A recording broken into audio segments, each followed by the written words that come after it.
What's up, everyone? Welcome to the most positive pop culture podcast in the multiverse, Metalcore Nerds, the podcast that features members of your favorite bands as we explore their love of pop culture. I'm Aaron Sean Mott, and this week I'm joined by Woody of the band Polar. Welcome back to the show. Thank you very much. One of my, if I'm going to say my favorite shows, find it a complete honor every time I get invited back. So no, thank you. Thank you very much for having me again. Fourth time. It is our fourth time. It is. You've reached rarefied air with guests, to be honest. There's not a lot of people who have been back 4 times, I don't think. That's good. I feel very honored. Good.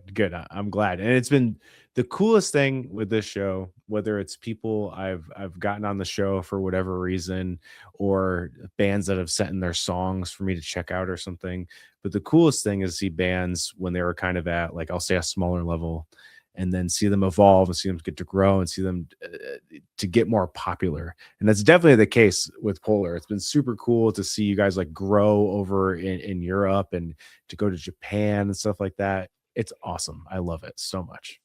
Thank you very much. That means a lot. So thank you. Oh, no problem. You just got to get to the States. That's the next thing. It's on the bucket list. We 100% will manifest this. We will. Yes. Definitely one day sit in a room face to face, no FaceTime, and we will do this one-on-one. Yes, it needs to happen, and I can't wait for the day it does happen. It's so funny you've been on 4 times, and obviously the show has went through different stages in the almost 6 years it's been around, which is crazy for me to say that this show has been a thing for 6 years. Me saying that out loud just like, what the fuck? How has the show been out for 6 years? But I haven't asked you this question, and I'm very excited because we've talked a lot of different kinds of pop culture together over the years, which is awesome, and I love that. But I don't know what got you into pop culture from the start. So what was the thing when you were younger that there's a TV show, a movie, a video game, anything like that? Like, what's the thing that got you into this stuff? I'm gonna by going into this question, I'm gonna show my age. I won't say my age, but I'm gonna show my age. I feel very privileged with pop culture, and I speak to quite a lot of people about this. With pop culture, I lived in a very, very, very great time where pop culture was evolving. It was growing. It was starting to manifest into maybe what it is today. So like the main thing for me, like video games, was the first Nintendo. That was the first thing that came out back in my early years.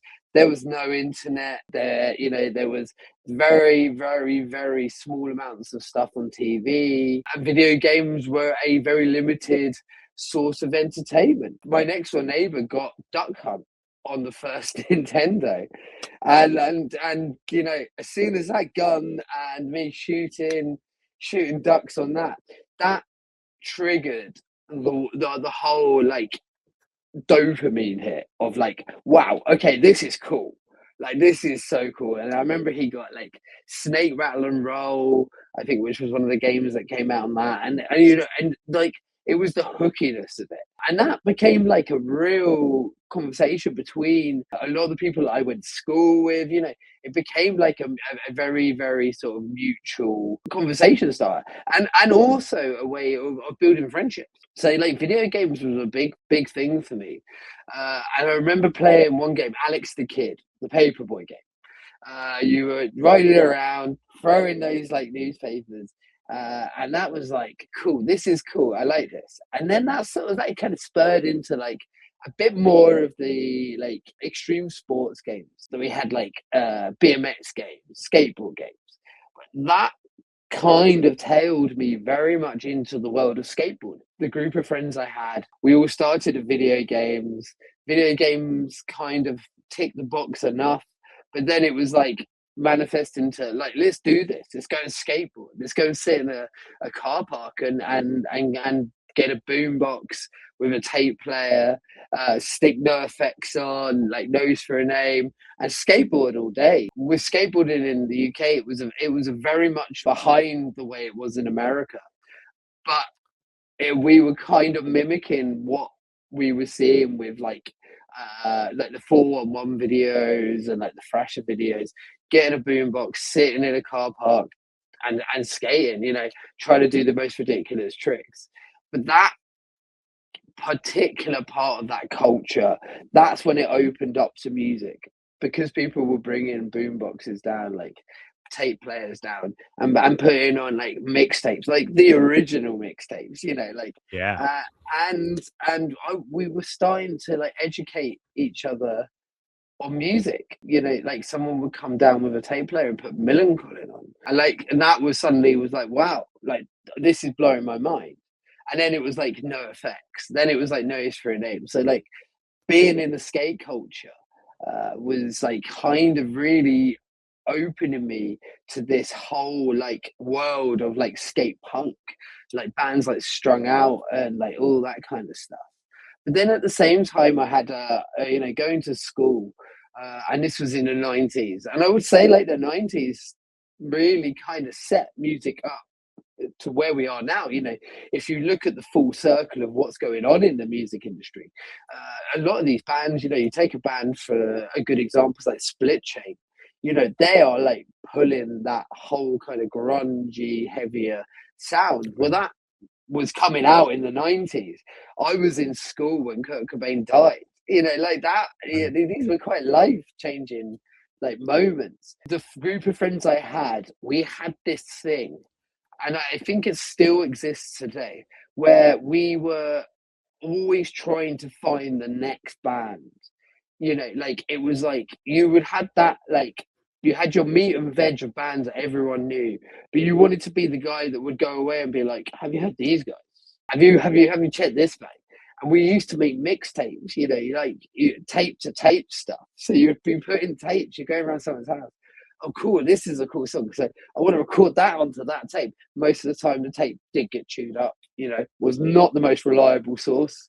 No. You know, but at the same time, you were feeding off this pop culture, and then at the same time, that kind of had a parallel with like TV programs like My So-Called Life, Wonder Years, Heartbreak High, these kind of like high school, very much come of age kind of programs, and they were like using little spurts of music as well. So I found this whole like spectrum of like pop culture came out in the 90s, and it was a complete sensory overload, because it was like suddenly everything was getting thrown at you like in different directions. Yeah. You're like, wow, okay, like I'm really into that. Or you would hear a song on a TV program, you're like, I really want to hear what that song is. And that evolution of like skateboarding, just learning about bands, being influenced by like other people's bands, going away and hearing a song on a TV program, and then not having the ability of like Spotify to be like, cool, I'll punch that in and then that will be there. It's like you had to really dig to find that. And what I guess I really miss nowadays is the more literature side of it as well, with the pop culture, like music magazines, like having to like discover what a band were doing in a studio via a magazine, you know, like to get that real hype. And that was the same with film. You know, like film was, you were just like desperate to know what was coming out. So like to go to the cinema, it wasn't just to see the film. You wanted to know what films were coming next. You know, the trailers were just as exciting as the Yeah. feature. That particular like from 1990 to 2000, I would honestly say that's probably one of the biggest glory periods for pop culture for me, because it sculpted and it built everything that I think which is now developing today. And I find it going in full circle.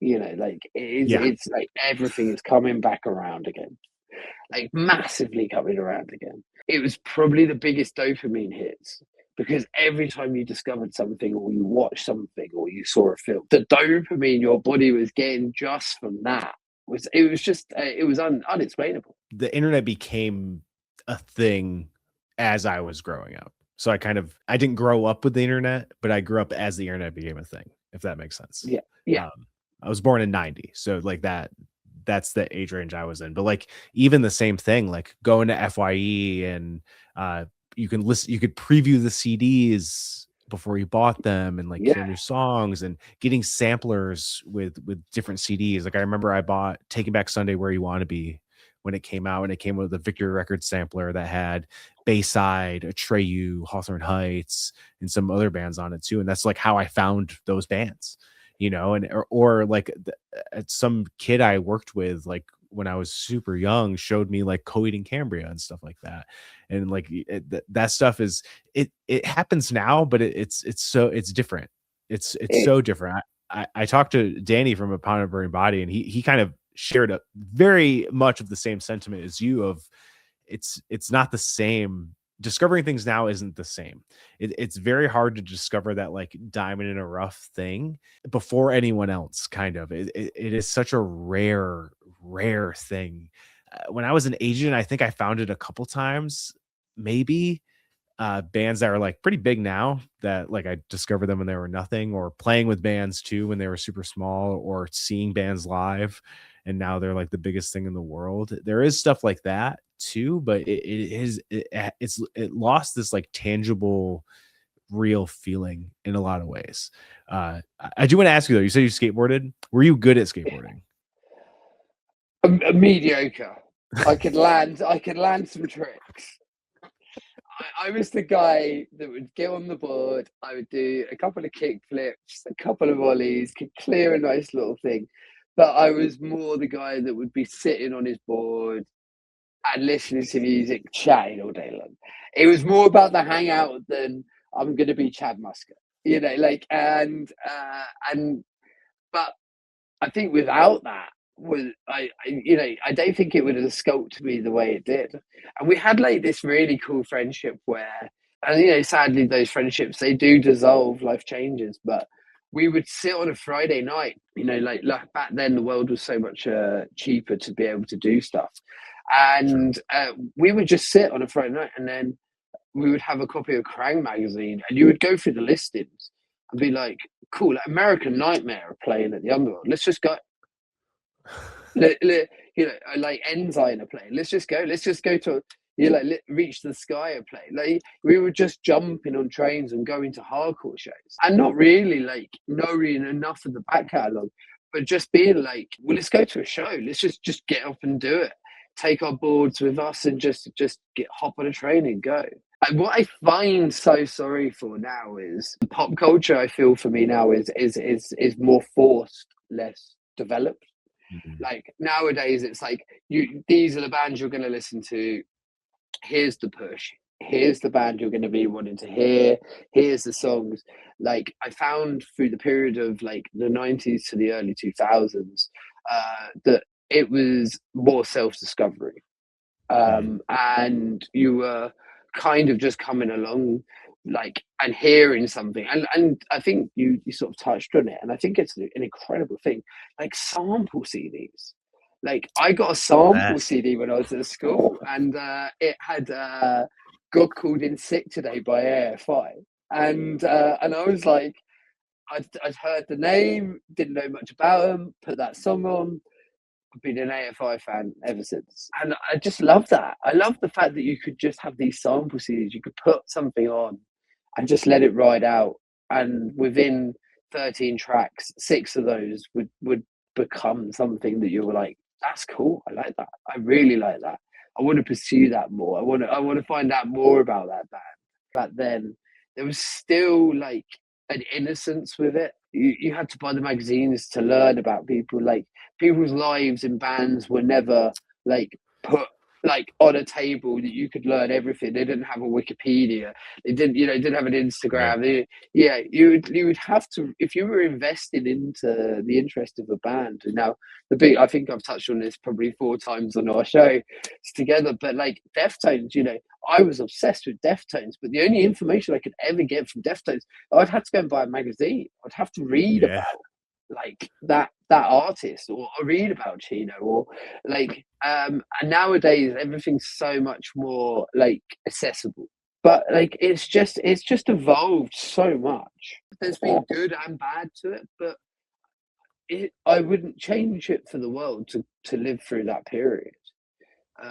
Like watching like MTV, like and just seeing like MTV News and like seeing bands like going through stuff like Motley Crue had a fight or something had happened with Smashing Pumpkins or that. And that was like cool, like like Yeah. that was like, this is cool, like bite-sized information parts that you necessarily were never going to get like anywhere else. What I think sads me sometimes is the fact that everything is too accessible Yes. now. It is. Like far too accessible, and that people don't have to invest into their interests by having to use the media tools that are available to them. We talk about this all the time, but we know too many things. And the problem with that is that this current realm of reality that we live in is that not many people like to actually look into those things to fully understand them. They just react to the headline or the basic premise or some website that takes a section of what's the real story is, and then they turn it in a certain way to get clicks and stuff like that. People don't have the attention span or the want to go and actually understand things, and it's all just these reactions that turn into quote unquote news that gets misconstrued, and everyone takes it the wrong way. And that's the scary part of all this stuff, is there's too much available with not as many people actually looking to get the actual answer to what they're looking for.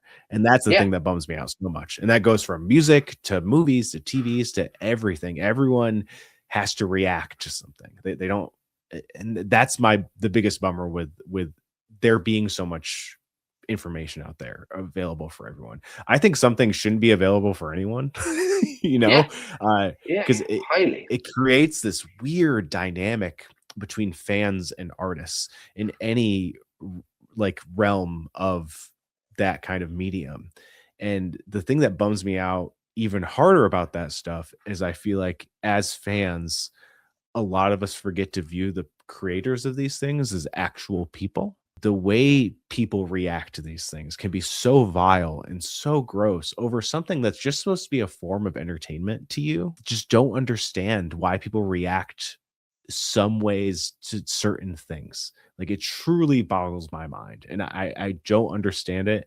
And part of one of the main things of this podcast is to kind of, I don't know even know it's a goal or if it does that for anyone, but to kind of negate some of that stuff. Some of the things I post is to try and battle that, to be like, hey, that's not really what this is saying. This is what it's saying. But that's why I call it the most positive pop culture podcast in the multiverse. I don't love everything. I don't really like to talk about things I don't like. I will talk about things if I've seen something and I don't like it. Of course, I'll talk about it and give my opinion. And people should have the right to do that, to give your opinion. If you don't like something, you can talk about it. That's totally fine. It's just I feel like people are more apt to just react, to have their reaction out there, whether it be super positive or super negative or whatever, rather than to like actually give input and have an actual conversation. Like, that's why I love this stuff. That's why I love talking to people about it, is the conversation. And I can have a different opinion with people and still have that conversation, because I love to hear kind of, if their opinion is different, why is it different? Why do you think that way? Other than people being like, that sucks. With anything, with music or pop culture or whatever, and it's always cool to hate the things that are super popular and whatever. It's just like what you like and don't like what you don't like, but like you don't need to shit on people for liking something. And there's like also like a weird flow of people judging how people consume things. To some extent, I would agree with that. Like, if you're watching a TV show or watching a movie and you're just scrolling on your phone the whole time, you're not really watching it. You're not really engaged with it. You're not really trying to understand it. And that's a problem. I will agree 100%. But if it's just like, I don't know, I saw someone post about, they're like, you don't read books if you listen to the audiobook version of it. And I was like, what do you mean? You're still consuming the same type of media. You're like, I was like, if you were watching like a recap video or listening to like a Cliff Notes version of the book and saying you read the book, I would agree that's not reading the book. You just listen to a summary. But if you're listening to an audiobook, I'm like, it's the same thing. It's just a different form of doing that. That's so weird to me that someone would post that and be so needed to put that out there and to put people down for consuming media that way. Like, am I crazy to think that's insane? No, not at all. I think reading is a lost art. It's coming back. It is coming back, and I It's think coming that's back in a big way. incredible. And I think that's incredible. And I think that got lost in time It for so did, for long, sure, for like, a while. because people were like so like they were finding the easiest way to digest something. I think that a lot can be said for writing. You know, writing and reading is the two skills that this world has been given to us for a long time. But they just got lost and in the whole world of technology. And that I think that's one of the good sides and the bad sides. But like, yeah, it's just processing stuff nowadays, and I think that processing stuff, it makes a massive difference to how someone will process it. And as you're saying, like with reading coming back, I think you can get a lot more out of a book than you can from an audiobook or from a film. And that particular part of the culture of that world, I think it's a fantastic thing. It is coming back. Shout out TikTok and YouTube for getting Yeah, that books back in is. the I mean, honestly, my wife and I started reading a few years ago, like, as adults, like, regularly reading. I read, like, pretty much every day, even if Yeah, it's a little bit. Usually, it's, like, right before bed. So sometimes it's only a few chapters, but it's become a routine that I like to read every day. And yeah. it's funny, I have become the book is better guy. Not all the time. There's rare exceptions where the adaptation, whether it be a series or a movie, is at least on par or better. Yeah. But there's a few books and movies that I've read and then watched the thing of in the last like month or so. Project Hail Mary is coming out. By the time this podcast is out, it'll be out. I'm seeing it Yeah. tonight, so by the time this is out, I've already seen it. I read that book and loved it, and I've been and I read it because I was stoked for the movie, and everyone said Yeah. the book is great. The same author, Andy Weir, wrote this book called The Martian that was turned into a movie that stars Matt Great film. Damon. Incredible I film. I read the book because I, for some reason, have never seen that movie, even though it came out in Yeah. 2015. So I was like, I'm gonna read the book, then I'm gonna watch it. So I read the Yeah. book. The book's great. I watched it. Movie's also pretty good. Again, what happens in a lot of adaptations, especially if it's a film and not a series, stuff is condensed. I didn't mind that the stuff was condensed, but it did make the journey feel a little shortened compared to the book. I will say the ending of the movie is better than the book, though. Do you know that's one thing like you always find at this present point in time is people's imaginations have kind of over the pandemic and like with TikTok and stuff, they've just become a bit sort of like stale.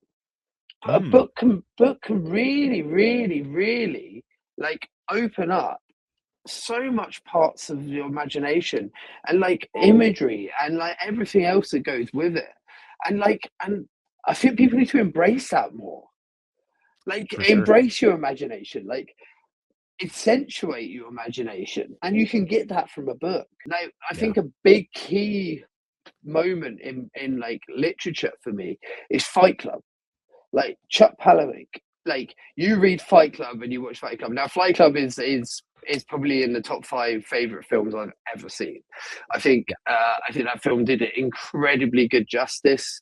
I think the casting was fantastic. But you read the book and you're like, wow, okay, like there was only so much they could do within that movie, but like the mental imagery and like what that book can actually draw out in the brain and into actual visualization, it surpasses that movie in like in massive ways. But I still love that movie. And I think the lost art of reading is something I'm so glad it is coming back.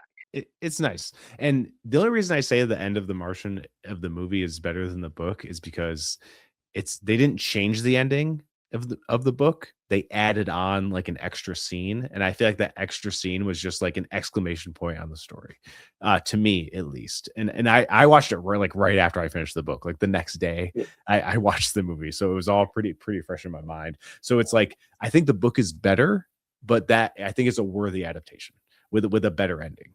So it's like kind of like a weird back and forth. And then I watched The Housemaid, which I read that book also. I read the second book. I haven't read the third book, but I've read the second book. And that's also a pretty good adaptation. They changed some stuff, but the stuff they change isn't really a big deal. They fit everything in very well, I think. This may be a hot take, but I think Sydney Sweeney's acting in that movie was super fucking flat. You see, I've not seen that film yet. That is on my list, and I don't know. I don't know where I stand with Sydney Sweeney now. Euphoria, I think she kills it. I think she is the right person. She was cast perfectly for that. But I don't know how she spares off into other like projects Hmm. now. You know, like that's she's a particular actor. Now, if she could stay 19 forever, she could do a million Euphorians and they would be fantastic. But growing older, I find that her parts are going to be quite tricky. She's just got the certain personality that doesn't always reflect well in a movie. I don't think this is like across the board for all of her performances. I think she fits well in certain things. And it also maybe because Amanda Seyfried in this movie is so good and has to play very different ranges of emotions throughout the movie. And I think she fucking nails it. And there's even a storytelling device that they do in the book that they carried over to the movie too, which I'm super happy because once you're reading it in the book, you're like, "Oh, okay, cool." So I'm glad they did that. So like I said, it was like a worthy adaptation. Again, I like the book better, but I feel like if Sydney Sweeney's performance was better, it would be just as good or better than the book. So that's the thing, Okay, because yeah. I don't it's just something about her delivery and everything with it. It's a crazy movie. It's a crazy book. Like I said, the plot points are very much the same. So it's a wild ride. I would definitely recommend at least watching it. But yeah, I don't know. It's just something about her. She just didn't bring it like everyone else in the movie, and that was kind of a bummer. But it is what it is. But what have you been watching lately? I know you like a lot of things, so I'm I interested to see what you're into now. what have I been watching? I've been watching quite a lot of stuff. I've been traveling a lot, so I've been laptops open, putting stuff on. I finished the second season of Silo, and I thought Ooh, that was incredible. Rebecca Ferguson, I think for concept, design, cast, I think that they nailed that. I think the second season. Now, I always worry about like series and things like that that they nail the first season and then season two mm, comes and it's like the story kind of like they never know really where they're going to go with it and they try and it leaves a lot of plot holes and it's like trying to get to the point but obviously directs. I think that they nailed that through and through. So I think they have a lot more to give in that series. It has just a great amount of push and interest. I think it's just clever. I think they thought really long and hard about it, and I think what really nails that series is the casting. I think every single member of that cast brings an absolute unique performance and they all work so well together. The other thing I have watched, I put it off for ages. I started watching my wife. I finished it, my wife didn't. Crimes of the Future, David Cronenberg. I was like, "Why does that sound Yeah, familiar?" Oh, yeah, yeah, yeah. yeah, so I that came out quite a long time ago. I've been meaning to watch it. A big fan of all of his stuff. I think he's quite a visionary. He's a bit sort of David Lynch for me. He thinks very much outside the box. His kind of like concepts are a little bit like abstract, but they're very intriguing. And I don't know if you've seen the movie, but like Not that one, no. crazy, absolutely crazy. And I think what I liked about it is it's based in the future where humans have evolved and developed, and that they are now reproducing organs inside their body. And Whoa. there's a good and bad to this. So obviously, the good side is obviously that humans are now having these organs reproduced, and it focuses heavy. It's Viggo Mortensen's the main guy, and he and his wife are using this whole new organ, like reproduction, as an art like exhibition. So they invite people in and they perform surgery via like electronic surgery, and they remove these organs, and then there's like people were like, well, this is wrong. Humans shouldn't be producing organs. This is against humanity. And what I really liked about it, it was the good and the bad. It was like, well, this is the evolution of humans, but the humans that aren't with the reproduction of organs or seeing what these future organs can do for mankind are really against it. So you have this real power struggle. Visually, one of the most intense movies I think I've ever seen, but it was very, very, very well put together.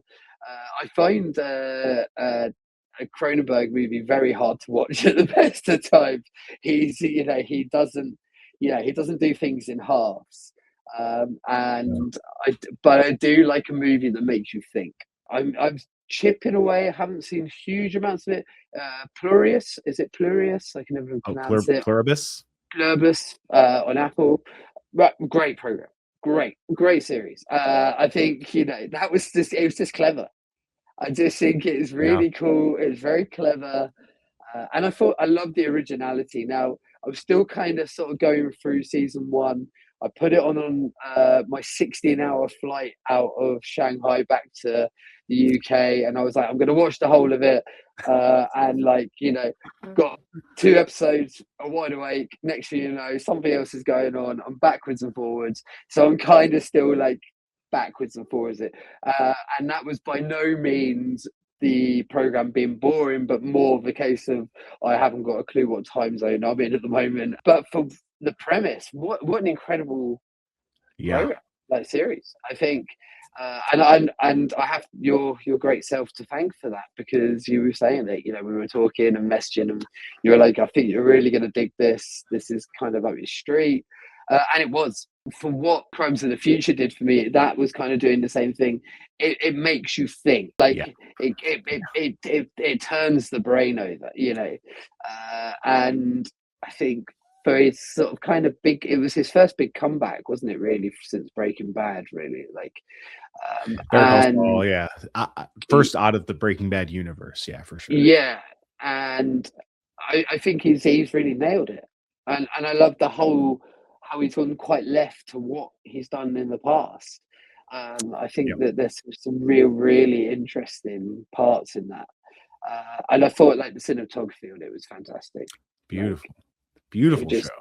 Yeah, very well put together. Again, great casting.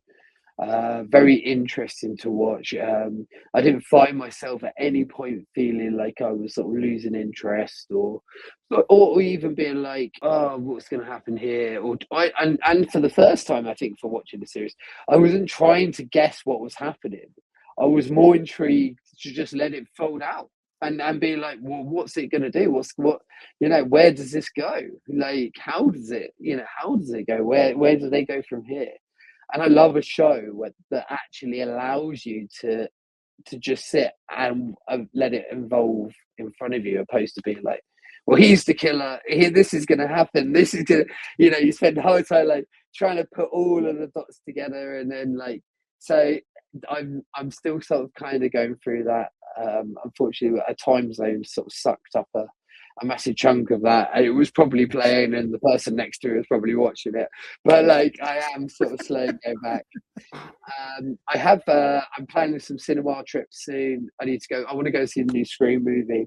Big fan of the Scream franchise, from what I have heard, and I try and blinker off a lot of the reviews and what other people are saying about the show, the actual film itself, because I like to just go in with an open mind. And being a big fan of the franchise, I just want to watch it for what it is. But I've heard great things. Yeah, I think I won't give my thoughts on it, but I think as a fan of the franchise, I think you'll like it. At least like it. There's things with certain Scream movies that I could. Scream's my favorite horror franchise.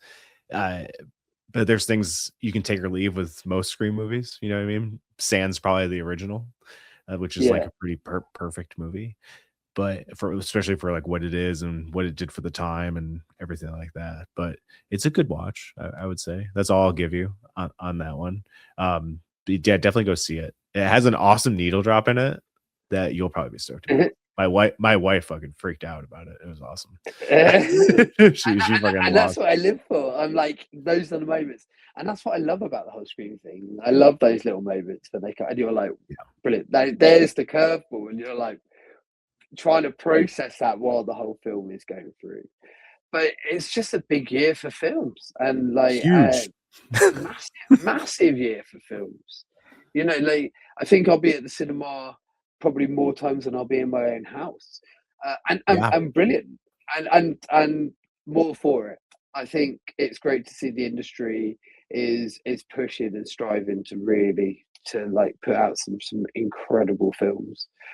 I think we're all waiting for Doomsday. I think whatever happens with that, I think is, you know, that will be the cherry on top of the cake at the end of the year. But for before that even arrives, I think there's going to be some Oh. fantastic movies. Yeah, it's the Oscars happened last night as we're recording this, and looking at the Oscars from this year, which obviously movies from last year, I was like, this is probably and I've been like watching the Oscars probably since I've gotten to this podcast, maybe even a little before that, as I've become obsessed with TV and movies. And this was definitely the most like stacked Oscars, not even as far as like popular movies, I guess I would say, but as far as like the quality of movies across the board.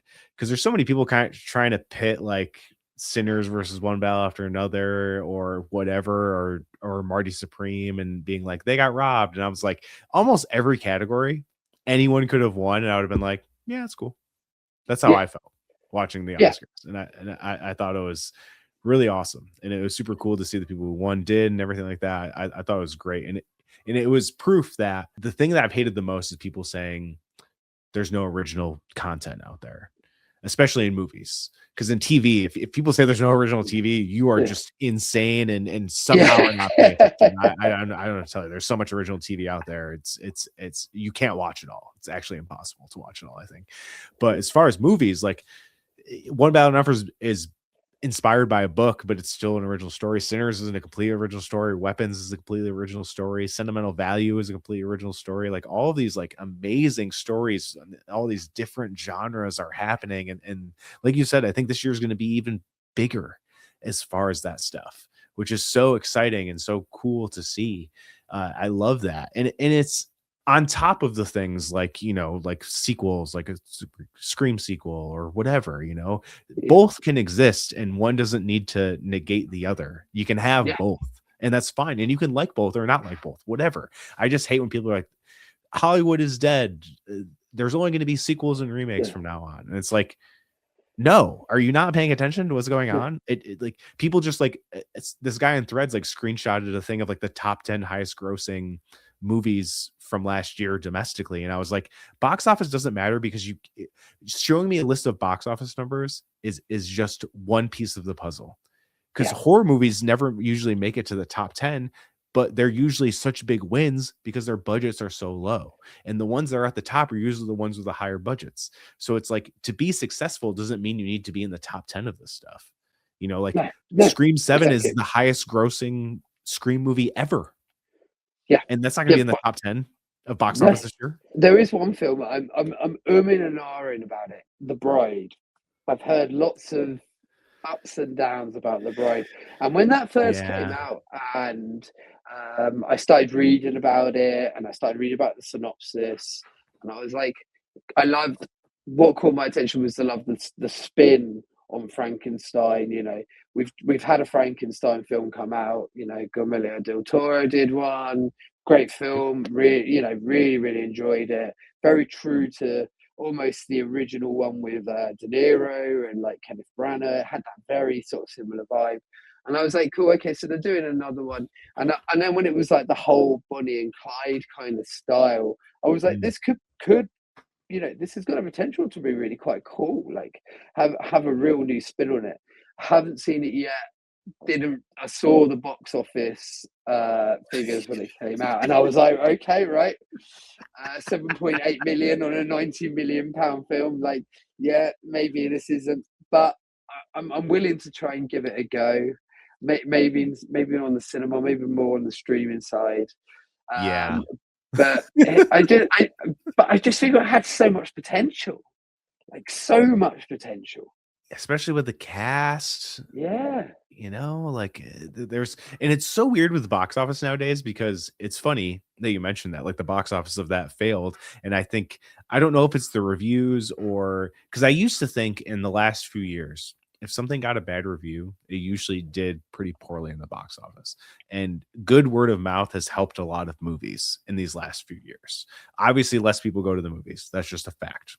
Especially with streaming, people can wait a yeah, few months and it's on streaming. Some people would rather wait, and honestly, I'm like that with some movies. Some movies, I'll just wait. It's fine, but I like to see like movies that are meant to like every movie is meant to be seen on a big screen and everything like that. But like these movies that you won't replace that feeling if you wait to watch it at home. And those are the ones I gravitate towards to make sure I go see in movie theaters. But so I used to think like bad reviews, the movie's gonna bomb. But then there's movies like Wuthering Heights, which the reviews were awful, yeah. and that movie made let's just check here. $226 million worldwide, and I think the what was the budget? The budget was not a lot. It No, made a it made a it made money. yeah, it did. Budget was It, 80 million. it's yeah, and it made money. It's a timeless classic. People are going to go and watch that literally regardless because they just want timeless classics sometimes. But, timeless classics are they put people bums on seats in cinemas, and you can keep chewing them out. We were talking about trailers on the Agents of Fandom podcast, and like people that conversation came up, and they're like, "Oh, Margot Robbie is a bona fide box office star," and I was like, "You guys, she put out a movie last year with Colin Farrell that literally no one knows exists." I was like, "She's not Yeah, this box office darling you guys think she is," and they're like, no, What movie?" And I was like, "Yeah, Big Bold Beautiful Journey came out last year. Two of the biggest movie stars there is, and no one yeah, went and saw it." yeah, and just a bit. And the only other thing I have been watching, the new Spartacus series, House of Asher. Spartacus? What? Yeah, so Spartacus, House of Asher. It came out. I think it's on Stars. My friend's in it, so that was a bit of a What? bias. Yeah, my friend Lee, who was in the Joker, he's got a big part in it. It follows on from the original Spartacus. Don't need to know too much about the previous one. There's a little bit of an overlap. Highly recommend watching it. It's a good watch. Take it for what it is. Bit of a shameless plug because my mate's in it, but like it's cool. It's a good series watch.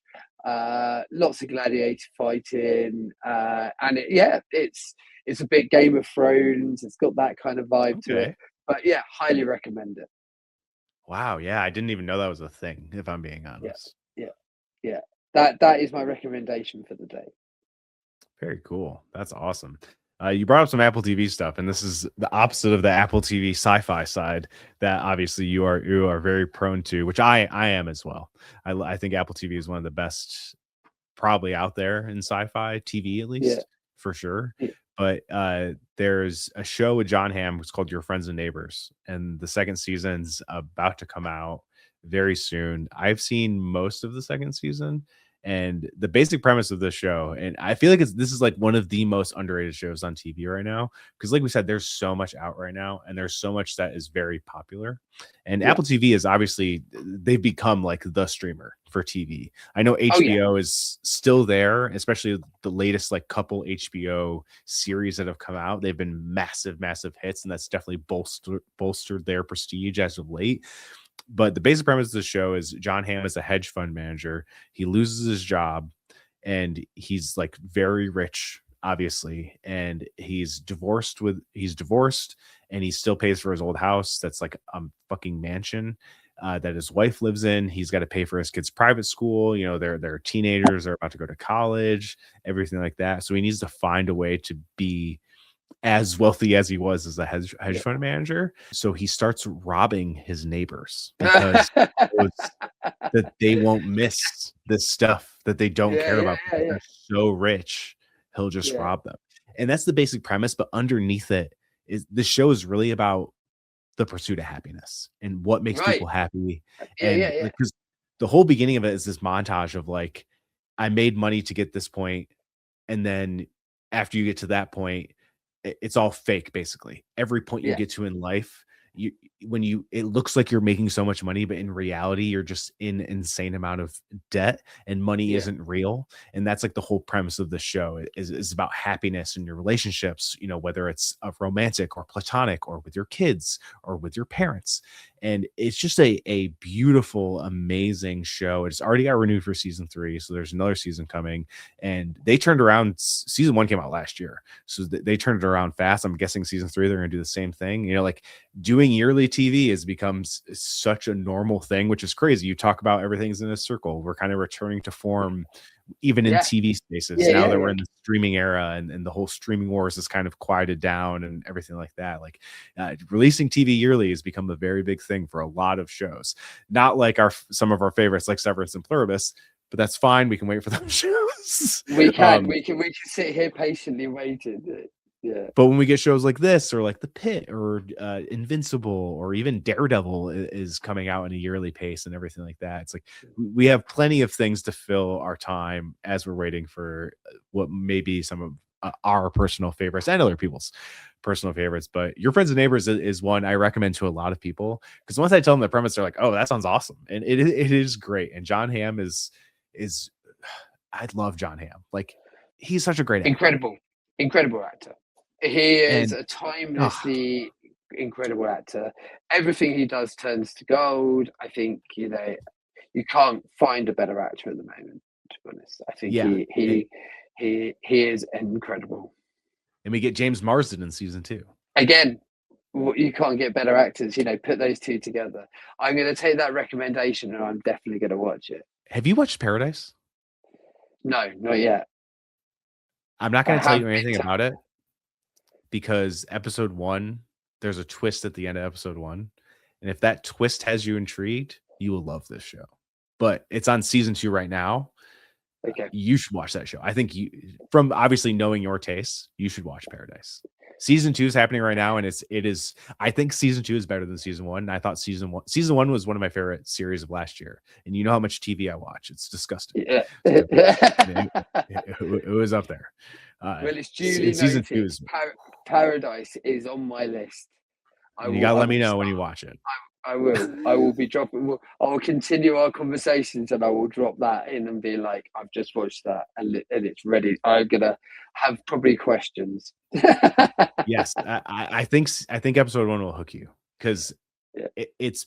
And after you watch episode 1, watch the trailer, and I think it'll blow your mind even more, because they yeah, hid with, much like Pluribus did. Pluribus didn't yeah, give shit to me. Even when I was reviewing it, they wouldn't yeah, really let you tell you the premise of the show. That's how tight-lipped they were about that show, which yeah, I think is really cool. But I think we need more of that stuff too, because we've probably talked yeah, about that before. yeah, yeah. Trailers reveal too much shit nowadays. They're Yeah, they getting better, do. I think, but at the They same still time, this they've yeah, given too I much. don't like They're given too watching trailers anymore unless they're like a big IP thing. Like if it's a MCU or DC thing, I'll watch those trailers all days, because I don't think they're gonna give anything away that ruins it. And if it does, whatever, it's fine. much. Um, but yeah, a lot of trailers, especially horror movie trailers, I'll maybe watch the first one, but if if it's someone who I know there's an actor or creative involved that I already like, I don't even bother. I'm just like, I'm gonna go see it. Just, Don't care. just wait for the movie. That's it. Just wait for that movie to come in. Yeah, exactly. But Woody, man, thank you so much for doing this again. I'm sure we will do it again and again and again until this Yeah, podcast is run into the ground.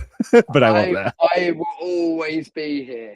You are one of my favorite people in the world, and I can honestly say thank you so much for always having me. I enjoy our conversations more than anything. It's an absolute pleasure, my friend. I'm so Yeah, stoked we get to have these conversations and continue them off this format too, as well. yeah. Uh, before we get out of here, please let the people know what Polar's got going on, where they can find you. Yeah, so we've just released a new single called Yohatsu, which is based around Japanese folklore of people relocating their lives through many different problems, death, like divorces and stuff. Found it very interesting while I was obviously like researching into going to Japan. So that is now available on all DSPs, all streaming sites, and it's all the usual spaces. You know, Instagram, Facebook, Polar UK /Polar UK. You can find us all there. www.polaruk.co is our website, and yeah, if you like the song, check it out, and hopefully you might hear more from us very soon later this year.